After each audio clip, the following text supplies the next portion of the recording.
Hello, everyone. Mike here from Magnus Box, coming at you today for another monthly Q&A. We took a 2-month hiatus there, didn't we, Seth? We did. It's been a little while since we've had one of these. It has been so busy. So, as I said, my name is Mike, founder of Magnus Box, and to the left or right of me, depending on where you're looking, is the one, the only Seth Byrne, who is one of our partner support specialists and internal code developer and just all-around wizard. How you doing today, Seth? Really good. Thanks for the introduction, Mike. Doing good. How are you? Doing good as well as always. You know, it's Wednesday. It's cold. It snowed like crazy here in Michigan, so we're just everyone's learning how to drive again in Michigan today. So if you're in Michigan, be safe. So today's live stream, we're using StreamYard as always. We are giving away a $50 Amazon gift certificate to one lucky person who participates. So feel free to drop any questions below. We are streaming to our Facebook partner group, our Facebook group, and our YouTube channel. So I think we've hit all the channels. But yes, we got a lot to talk about. We've had a lot of changes recently, haven't we, Seth? Yeah, to be fair, it's been a couple months, but yeah, definitely a lot to talk about. Yes, it's been crazy.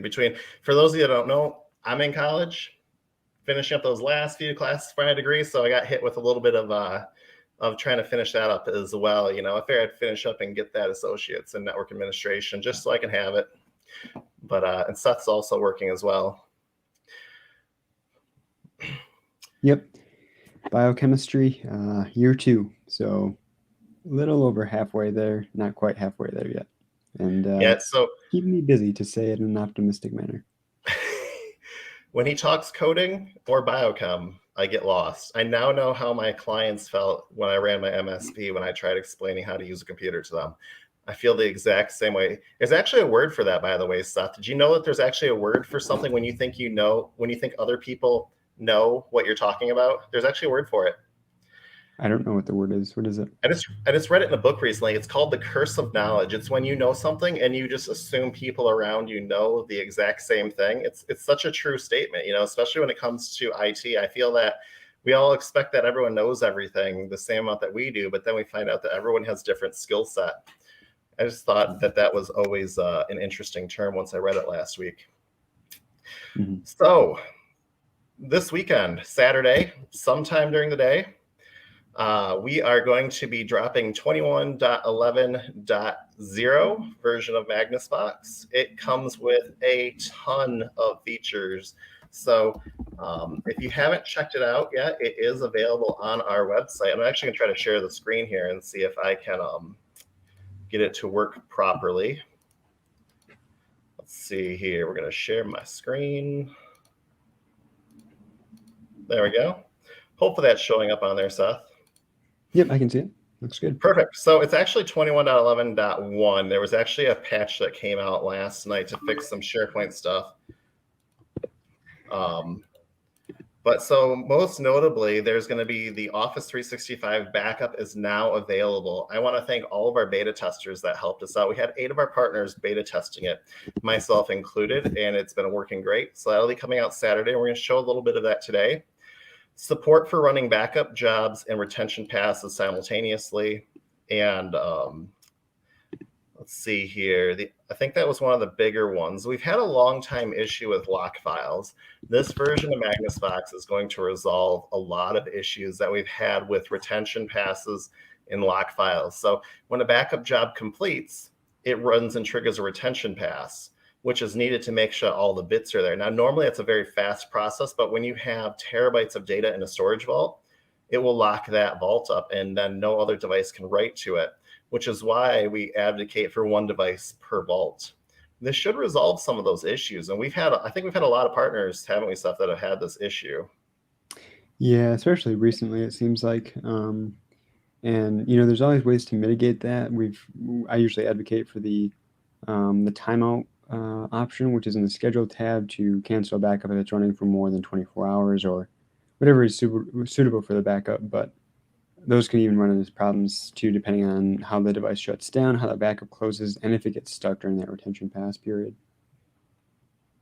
Yep, exactly. And So it's definitely a nice feature. And in fact, from now on, the retention pass is only going to be run on high power devices. So if you have a Surface Pro device and 3 other devices on an account, and one of them's a beefy, I know Mike Smith has a term for this. He has a device, it's called the Beast, I think it is. And I think he has the Beast too. The higher power device will run the retention pass instead of the weaker devices, because it does use a little bit of processing power to verify that all the bits are where they're supposed to be. So this whole entire release is available on our website, magnusbox.com. One of the other things that I want to note is that we've now added a time zone to each device. So one of the issues that we've noticed that partners, the backup server would be triggering a backup at a certain time, but the device is in a different time zone, and it wasn't honoring that device's time. If you want to trigger a backup when a client gets off of work at 5 o'clock and their office is closed, and if you're in a different time zone, that would kick off at possibly 4 o'clock, 3 o'clock, and it would cause an inconvenience. So it's definitely going to fix that. But yeah, there's way too much to go through in a single stream here to talk about. So I just want to go through the main ones today, which is the Office 365 backup. Put our faces back up on the screen there. Okay, so I think we should just jump right into showing how that works, Seth. I think so. Just making sure I didn't miss anything here. Okay, and we will touch on the price. So I think that we should probably just jump into price, because that's what everyone's waiting for. So we've had a long discussion about price, and we're going to talk about this more at the end, because there are some changes that are going to be coming to Magnus Box in 2022 that we've been working on.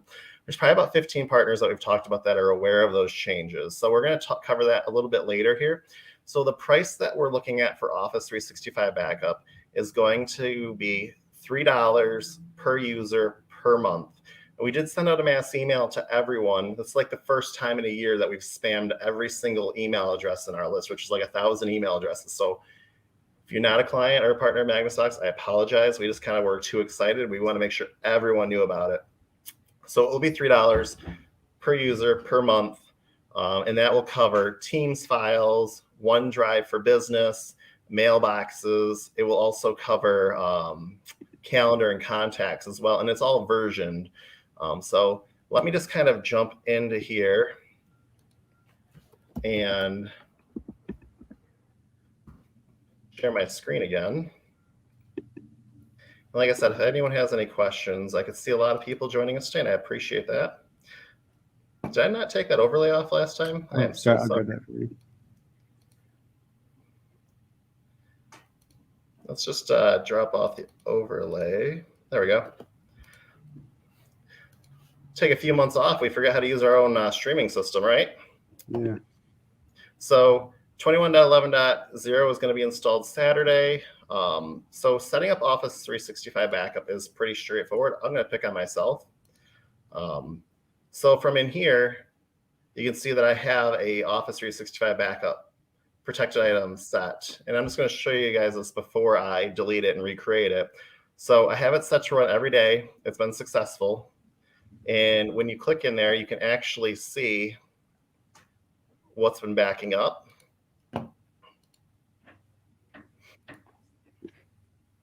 We'll see if it plays nice on a live connection on Wi-Fi. It'll just probably take a second or so. Yeah, and this is probably, it's going to depend on how much data I have too. Right. And I guess while it's waiting, I had been confused early when we started working on Office 365. There's a distinction between an admin account and a hosted account. Do you want to talk briefly about that? Just, in case anyone else has that confusion, I guess, because I tried backing up my OneDrive account, but it's not like an admin account, so I couldn't. Yeah, so the way that the Office 365 protected item works is that it has to be through Microsoft. We had an issue with a beta partner that was testing it out, but we found out that they weren't using it through Microsoft. So Pax8, if you're using Office 365 through Pax8, that's what I'm using internally for my personal accounts, and that works great.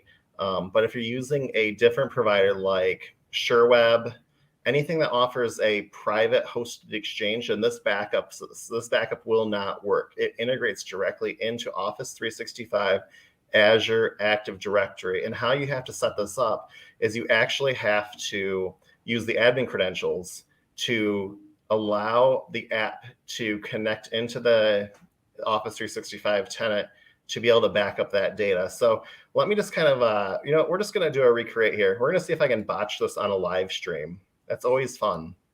So you can set this up from the web portal or from the endpoint. I think I'm actually going to see if I can add it from the endpoint here. Might be a little bit easier for me. Seth, just let me know if my screen stops sharing at all. Okay, you're still good. So. Oh, good. So you're going to create a new protected item. In the dropdown, there's going to be Office 365. As you can see here, it'll protect email accounts, OneDrive for Business, Teams files, not the chats, just the files that are shared, and SharePoint content as well. So we're going to call this something friendly like Office 365. Nice and simple. So now you have to authenticate into Azure Active Directory. There's two ways to do this. So you can do it manually, and we will get these instructions added to our KB, our knowledge base over at support.magnusbox.com. But you need to click on Azure Active Directory and put in the email address. So this will be like an admin address that's within your Azure or your Office 365. So mine, and you guys can all spam me later, it's mike@slodowski.com.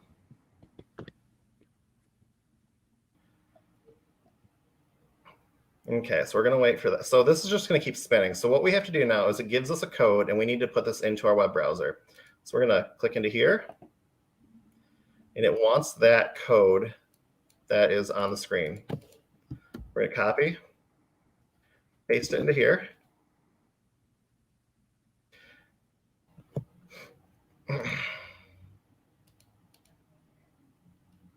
And I'm going to probably botch this. Let's see if I can do it right on the first time.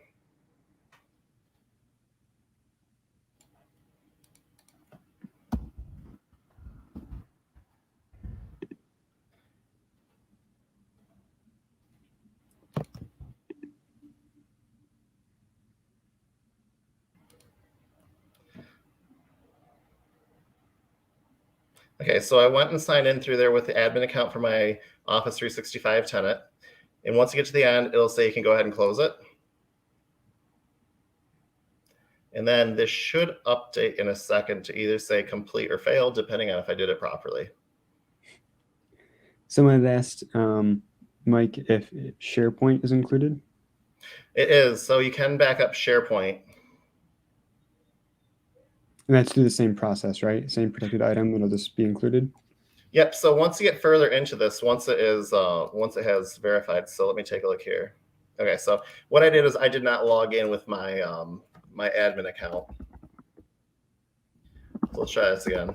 It was right the first time when I deleted it, Yeah, SharePoint is covered. And once we get further in the steps here, it will actually let you know what you can pick, because it'll actually pull the data from your Office 365 tenant. Okay, perfect. Let's see if I can get it to work this time. As everyone tries, breaking into my account all at the same time. No, Jeff would try. He's watching, I guarantee it. He is, yeah. You know who you are, Jeff.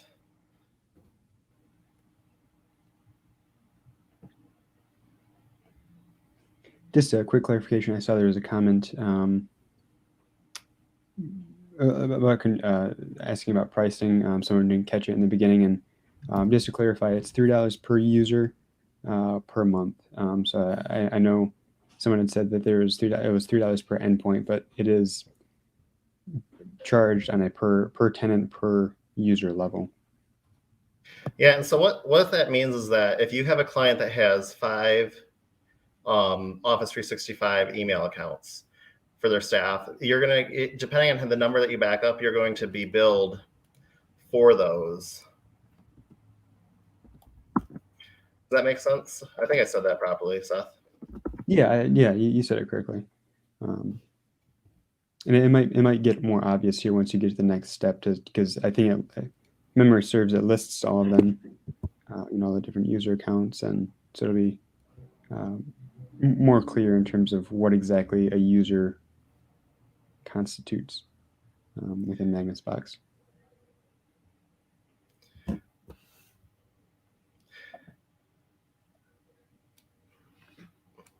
Nothing like a little bit of white noise, right? So as we're waiting for this, but we have nothing like a long pause. We're waiting for it to register. But yeah, so we'll have the KV updated. This will be going live Saturday. That we have had a few partners that requested it early. We did grant that to them, but it has been really nice because you can actually restore individual emails back to Office 365 contacts. There we go. So had to make sure I use the right credentials to get in. It'll tell you. So once you do the correct credentials, it'll say you successfully registered the application credentials. It's going to now test it. It's going to auto input this stuff now without using Azure Active Directory, the automatic authentication. You would have to get all this information set up properly. And this here is a newer feature as well. There is now a test connection button at the bottom when you're setting things up on the endpoint. So if you're trying to connect a NAS, which I know is a different topic, but you can actually test your connection now instead of trying to run a backup. Doesn't work. Nope, it failed. Okay, got to go back in and do it again. You can now test the connection without even doing a backup. So it's really nice. So here is a lot of good information. This is what I think you were just asking, Seth. So I'm going to maximize this. So here it's going to show the entire organization that we have. So as you can see here, I have a SharePoint site. I don't have any Teams, but I can back up this email address. So as you can see here on the right, you're going to see some little cheat sheets here. So here you can see that this user has calendar, contacts, and mail. I don't use anything else with Office 365. I just use it for my personal email because I got away from using a Gmail account. But you could select everything in here. So essentially, this will be $3. That if you chose this one backup or this one user account, it'd be $3, and that would cover that. And as you can see down here at the bottom, it tells you what we're going to be backing up. So we're backing up one calendar, one contact, and one mail account. So from there, I can hit next. And it's just going to be the exact same process. You don't need to run any extra commands. And now you can set your schedule. And then you can set the retention. And then you can also trigger a backup now. So I'm just going to go ahead and trigger a backup during a live stream. We'll see if that'll really test the Wi-Fi here at the office. While it's running, Mike, there was another question about cost. Okay. Chris asked if the SharePoint side of it was included. And so from my understanding, and correct me if I'm wrong, Mike, each user account you can back up, email for that user, calendar for that user, and SharePoint for that user, all under the same like $3 umbrella, right? Correct. Okay. Yep, that's the goal. So I'm not a SharePoint user. I'm going to be honest with everyone. I have never used SharePoint in my life. I am a Google Drive fanboy. That and my Synology NAS that I use at home. But the way that it's going to work is that every person has a SharePoint account or access to SharePoint. It will then back that up through there. Now, the one thing that I also want to talk about is that how the backup happens. So you're going to want to make sure that you set the backup you want to make sure that you set up the backup to happen on a device that's on all the time. One of the issues that you may have is that if you set up Office 365 backup on a laptop, and let's say you have an organization with 50 users on their Office 365, and you want to set up that backup, I wouldn't set it up on a laptop that gets shut off all the time. You're going to want to have this configured on a server, because number one, the server usually has more power to process it, because what's happening here is all the data is being pulled from Office 365 to the server. That data is then getting encrypted and either offloaded to the Magnus Box storage clusters, one of the 6 of them that we have, or you're offloading that to a local on-site external hard drive, a NAS device. So data has to flow through an endpoint and then go to its final location. We've had a lot of people that said, well, that's not right. Why isn't it going cloud to cloud? The key piece is the encryption piece. We got to make sure that it stays encrypted. And so as of right now with this feature, it may switch to a cloud-to-cloud backup eventually in the future. But right now it gets pulled from the cloud to the workstation or server and then up to the final storage destination, if that makes sense. Yeah, just a quick follow-up question from Chris, just clarifying about SharePoint. And I think it might be better. Can you pull up the web dashboard, Mike? There's a really nice page there that I think illustrates exactly what you'll be charged for and how the licenses work. And if you open up the backup and go to the items tab once it loads for the Office 365, yeah, it should just in the Office 365, if you want to pull up the configuration dialog, Right here. and then it'll take a second to load that items tab. But once that loads, there's a really nice panel there. Yeah, it'll just take a second to pull that. There it goes. So down there at the bottom where it says protected accounts 1, that's where that $3 comes in. So you'll be able to see exactly, how many licenses you're being charged for. Again, from what I understand thus far, from our beta testers and stuff like that, is that if you back up the SharePoint, that'll count as one user, but not overlapping. So if you have, like you had said, the SharePoint is outside the scope of the user. So SharePoint will, with one or more user accounts, SharePoint is included in those licenses from my understanding. Correct. Yep. And as of right now, that's the way that we're going to keep it. So going forward, that we've set the price at $3. Now, if that changes in the future, we will affect that to new partners only going forward, as we've always been doing. So, but yeah, that's a great question. Like I said, I still, in Michigan, in my 15 years of running an MSP, I've never once had anyone come on board that use SharePoint. And so I don't know if it's common. Maybe I'm wrong. I'm still a huge Active Directory file server person. So, but yeah, it's definitely a great question, Chris, and I really appreciate you contributing. Another quick question about this while you're on this page. Asked if you can back up all the new users so that as you continually add users to the organization, they're backed up, or if if you have to modify every time. And it looks like you can do that all company kind of top directory, correct? Correct. Yep. So you can do all company. And then you can also deselect specific things that you don't want to back up going forward as well. But yeah, you can just do the entire organization. It would cover everything. And then let's say you want to exclude a few things. Let's say you never want to back up OneDrive or SharePoint. You can exclude those. So we'll definitely have the KB articles in place and the documentation. I got to make sure I save this, otherwise my email's not getting backed up too. You could just cancel it, but yeah. Yeah, I've been known to nuke my backups during demos. So, but so on top of that, I just kind of want to show the restore process as well. So when you do a restore, you're still selecting. If you're doing it from the web portal, and I'm going to show this one more time. So if you need to run a restore, you go from the devices tab, you click on the device that's online and restore, and then you're selecting where you're pulling the data from. If I had an on-site or multiple cloud storage vaults, I can choose them here. But then you can choose the specific ones that you're looking for. So Office 365, I have my snapshot here. And I can choose all items to restore, or I can pull specific users' data as well. So from here, I could pull the calendar. The calendar will show all these events if something got deleted. I can pull contacts, which, to be honest with you, I don't think I have any. I just started using this account for testing and beta purpose.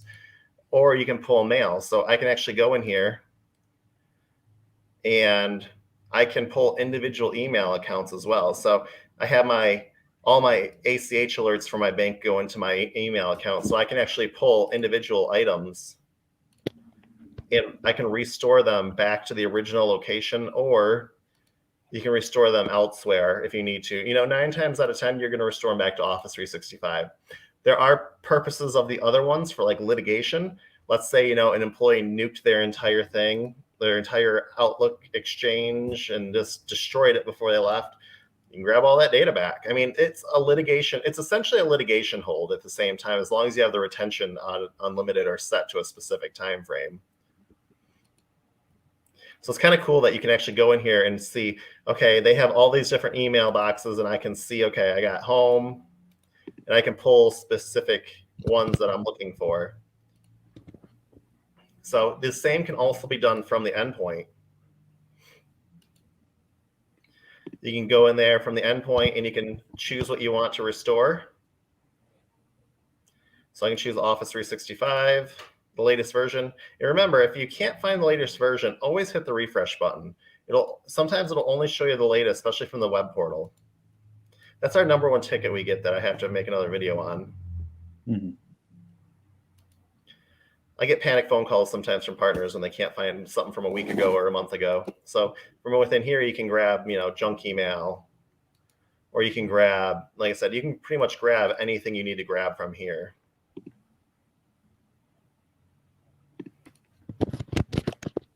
Is there anything else you think I'm missing for the Office 365 backup? No, I think that was pretty much the bulk of it. Obviously it'll be a little bit of a transition just as, we roll it out on Saturday officially, and then kind of going forward, obviously there'll still be a couple of final bugs and things that we want to, address and fix. One quick question just came in about the mailbox, about auto restoring, asking if it restores to the mailbox or is it a local copy that it restores? So if you restore it to the Office 365, it will restore it back to the mailbox. If you choose not to, let's say that user is no longer with the company and it was deleted and you can't restore it, you can always restore back to a file and folder on a desktop. You can zip it and send it to the client. There's a lot that you can definitely do with that. It will go back to the beta testers that started, it didn't go back to Office 365. The only option was to restore it back to the desktop. If you restore it to Office 365, it'll send it right back there and put it back where it was, which is a beautiful feature. Yep. Another quick question. Well, I don't know if it's necessarily quick, but John was asking about setup for a NAS. Specifically, he's got a NAS that's currently backing up Office 365 through Synology's application. He's wondering if it would be better for him to switch that Office 365 backup to us and then push a cloud copy and a local copy to the NAS, or to keep the Synology backup as well as hook up a backup with us for Office 365. So basically he's using the NAS as a storage medium, from my understanding, for Office 365 backups, and is wondering if he could or should switch over to us for that setup. Perfect. And I want to add one quick comment because I've seen Chris's above about the SharePoint. I'm just curious if you don't mind, Chris, do you have any rough idea how much data they have in SharePoint? Because I've always been trying to figure out how much do people put in their SharePoint. So definitely if you could drop that, because I know there's a 10-second lag. So I figured I'd start there, work on John. So John, I'm very much an advocate for transparency and being honest with our partners. Test it to make sure that it fits your needs.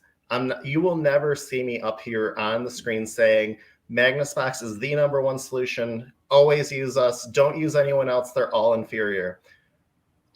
Do what's best for your company and for your clients. That's always my stance. That's been my stance from day one, is that, we're not the only solution out there. And in fact, I was in IT Bog yesterday telling someone, you know what?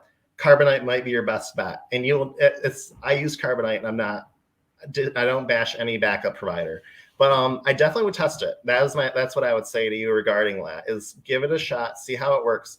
Worst case scenario, you can run the backup to the cloud and to the NAS. So I definitely would recommend testing it out. And if you run into any problems, just let us know by opening a ticket with support at magnusbox.com. I always get our email addresses mixed up between the KB and everything. So great questions today, everyone. I really appreciate the feedback. So I like the question there that says, I have companies with very large amounts of data in SharePoint. They store video files and raw camera files. That's a great thing. And I'm always curious how much is actually in SharePoint. So feel free to keep dropping any questions that you guys have. I think you want to stay on this topic, Seth, for a few more. We can always bounce back around as well. Like I said, this is a Q&A, so. Right, very true. What's VOH, FYI? I'm not sure. I'm not sure. Emma, what's VOH? I'm not sure what that is. I'm sure it's an acronym for something good, though. So I think I want to talk about the future of Magnus Box. I know this is a debatable topic for bringing up today. Do you think that it's time to break open this can of worms, Seth? Yeah, I think it's a good transition, especially with some of the last couple of questions that we talked about. So, like I've said before, we're transparent. When I started Magnus Box 3 years ago, we are unlimited storage, and everyone that's in their current pricing is locked into their pricing. So before I open up this can of worms, whatever you're paying us now, or whatever your pricing is, because there are like 3 or 4 different tiers of pricing across our 215 MSPs. So I just want to start with that. Whatever I say in the next 5-10 minutes, your pricing is going to stay the same. So that's my stance on that. What's going to probably happen going forward is that I was running the income and loss projections for the future. As I've hired on more staff, we have Seth, we have Matt, we have Kelsey. And by the way, for those that don't know, Kelsey is hiding in the shadows of our StreamYard, doing amazing work responding to partners and being a part of our community and taking care of them. So always give a good shout out to her as well for helping us out and being able to allow me to focus on the screen. So thank you for that, Kelsey. But I've been able to focus on our pricing and what we've got going on in our income and loss. Because Matt and Seth have been handling development, Kelsey's been taking off a huge chunk of marketing. Everything that's coming out is from her. We're going to probably, in 2022, switch away from unlimited. And this is where everyone just leaves the stream and just shuts down and cancels their accounts. I'm waiting for it. But so what I've come to realize over the last month is that we have never had the insight to know how much storage a partner is actually using. When things weren't lining up with our income and expense, especially with launching the Vegas cluster, which was a huge mess between us and US South. The data is still moving, but we've realized that our income is not lining up in the long term. So in a year and a half, our income has the potential to go the opposite direction. And that's why I'm bringing this up today, is that I am transparent and bringing this to the community. We are going to probably have to switch away from unlimited pricing going into 2022 within the first couple of months. The reason being is that when we ran our profit and loss and looked at it, we have 18 partners that we are taking losses on. And I'm not calling anyone out, and it's not anyone's fault. It's how we set it up. And recently I had to turn away a partner that was going to bring 150 terabytes of storage to us. So now, unlimited does have a cost for us. And the goal of unlimited is to have the people who use less data offset what we call the heavy hitters, which are using a lot of data. So for us just to be able to provide the same level of service, integrity, and be able to keep on going in the future and be there for you, we're going to probably have to go into a pooled storage model. So this is all early talks. Nothing's been decided between us and our team yet, but we definitely foresee that we're going to have to go that route. And my thought personally is that we'll probably offer X amount of data per license. So like, let's say you have a workstation license, you get X amount of data. You have a server license, you get another X amount of data. That might be larger because servers, as you all know, hoard data. But the goal is to then have a overage, which isn't unreasonable, because we know that some of our competitors in the arena charge quite a bit for overages. Our goal is not to punish anyone by this change, and we're not there to try to make a massive amount of money off everyone. We're just hoping to make sure that everyone's taken care of, and that we will be here for the long run. Because as you know, Magnus Box was a company in 2015. I didn't own Magnus Box in 2015. I started in 2018, 2019. But Magnus Box in 2015 failed because they didn't foresee this coming, and they ran out of space, panicked, and shut down. So that's what we're looking at for 2022. And so that's why we're bringing this up today, because we're ready to the point with this talk that we're ready to gauge our partners' feedback. Now, with this change, we're going to have to do a lot of work internally. Our dev team, Seth and Matt, they have a lot of work ahead of them. Kelsey has a lot of work for her with the marketing side of it. And it's going to be a lot of work going into it. But the 3 things that I want to lay out is that we're going to have to, number one, offer solutions to partners that can make it easier to maintain and know what your storage amount is, like how to adjust it. There's things you can do, like adjust your retention policies. if there's a 2 terabyte file from 3 years ago when you signed up that you deleted, it's still sitting in that vault there today. And so that's something that's definitely good to think about.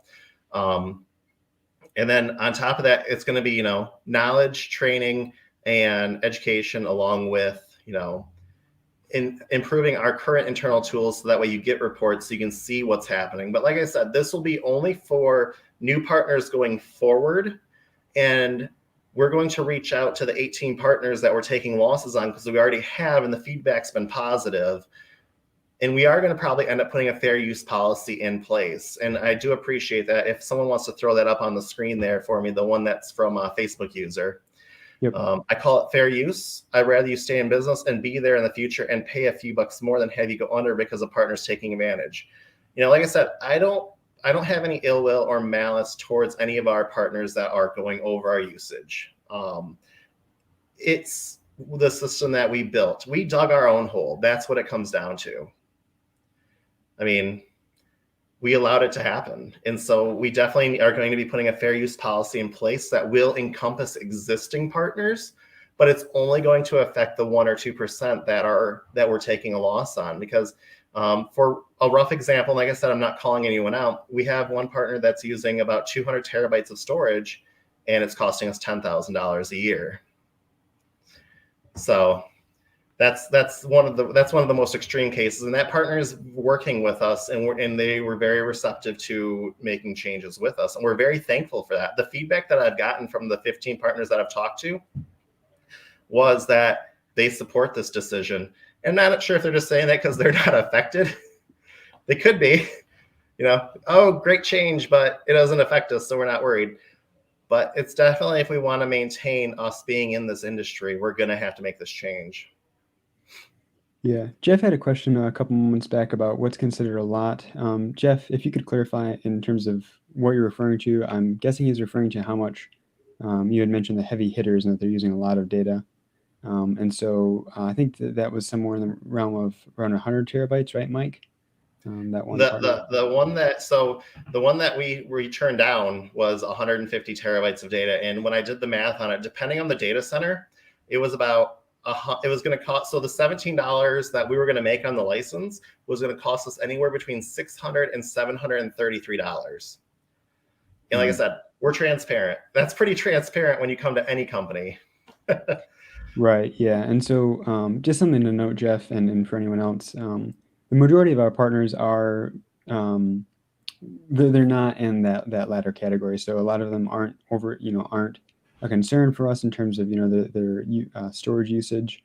Like Mike said, there's only 17 or 18 partners who are at that super high end level, which again is partly our fault because we did set it up initially with that unlimited plan, and throughout this talk for the last couple of weeks or so, as it was brought to our attention, we've tried to talk about different ways that we could instead of trying to get rid of unlimited, maybe go and explore other alternatives in terms of how to further offset those costs. But in order to move forward without raising everyone's prices, which is something we don't want to do, and also the percentage of partners that are taking advantage of the unlimited plan are such a small subset of people, so we feel a fair use policy will be very effective in that it will keep things running as they are currently, while also kind of, making sure that we can kind of address those outliers. So Another great question that came in that I me, I love talking about our infrastructure, probably way too much. So Chris put up a comment about what is our total capacity at the moment out of interest. So the Nexus cluster in Saginaw, which, by the way, we own the Nexus cluster in the data center. It was a good concept build of a storage cluster, and knock on wood, it's been working flawlessly. We have the current capacity of the Nexus cluster is 1.3 petabytes, not terabytes. We'd be in trouble. 1.3 petabytes of storage right now. We're at 62% capacity at the Nexus cluster, and we monitor that thoroughly, and we keep an eye on that one all the time. And the software that we're using actually notifies us when we start getting up there, and we can add to that to infinitely scale it up to exabytes. But if we get to that point, we're gonna be huge. But everything's going great there in the Nexus cluster. Currently we have 2 petabytes of data on our platform, so that's spread out across six data centers, 1 in the EU, 2 in Texas that are 2 vaults in Texas that are actually moving to Vegas right now, to the Vegas cluster that we had built for us. And then we have some on the East Coast as well. So 2 petabytes, that's a lot of data. Storage is not cheap. And just remember, everyone, we're not backed by a venture capitalist. We have no investors. We don't have any of that. This was all self-funded when I ran my MSP back in 2019 and sold my MSP. I started with $600. So definitely, and I will reach out to you, Chris, if we have anything in the UK to host. We're also always interested in any data centers in the Australia, New Zealand area. We're not going to go into that whole conversation because I could spend an hour there, but you guys have expensive stuff down there. It's expensive for data down in New Zealand and Australia. It's a lot. Like, storing the data wasn't a problem, but when we use their existing infrastructure, like, anyone that would restore data would make me cry at night. That's how bad it was. Seth's coffee budget would decrease significantly. But I was in a phone call with you, Mike, the other day, and you threw out a number somewhere around like $600 in coffee per week. And I'll have you know that I do not spend that much in coffee. I usually stockpile like once every 2 months for much less than $600, and that usually lasts me quite a while. So I appreciate the ambition that you think I have and the love for coffee, which I do like coffee, but not to that degree. Kelsey's right. Kelsey just threw you under the bus, and I'm okay with that. We're gonna throw that one up. Seth only spent $199 per week on coffee. I appreciate your due diligence on that, Kelsey. Yeah, it is, Chris, and a lot of it is ingress and egress, and that's the benefit of us having our own storage cluster, is that we have a gig circuit at Nexus. We monitor our throughput in real time. We get notifications when it hits a certain capacity, and we're usually averaging 500 to 600 megs. We actually made changes this 2 weeks ago, and thanks to our friends over at Purely Cloud, which is the company that is built the cluster for us in Vegas. We actually took some of the stuff they were doing and implemented it in Nexus, and actually got 200 more megs out of our circuits. So it's all a team effort. We're all here to work towards a common goal: protect our clients' data from disaster, and be there to support each other. Because in this industry, we're getting attacked all the time. I mean, it's coming at us from every angle. It's a lot.